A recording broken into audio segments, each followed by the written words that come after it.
Сәлеметсіз бе? Сәлеметсіз бе? Сіз бе Жақып Сейіт? Иә, жайшылық па? Біздің құрбымыз қатты қиналып кетті. Көмек бере аласыз ба?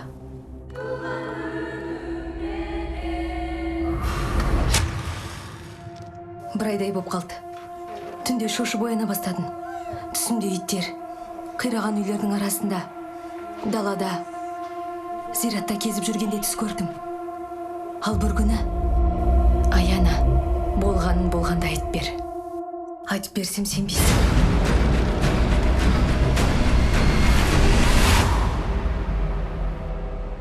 Сол күннен бастап әлсіз болып қалдым. Мойным тартылып жатыр. Үстінде біреу отырған секілді. Азатпен музейде таныстым. Мен сені сүйем деп айтатын. Тойғанша ойнап, тастап кеткені бұл мені іштей күйдіріп жіберді. Сонда мен қалай көмектесе алам?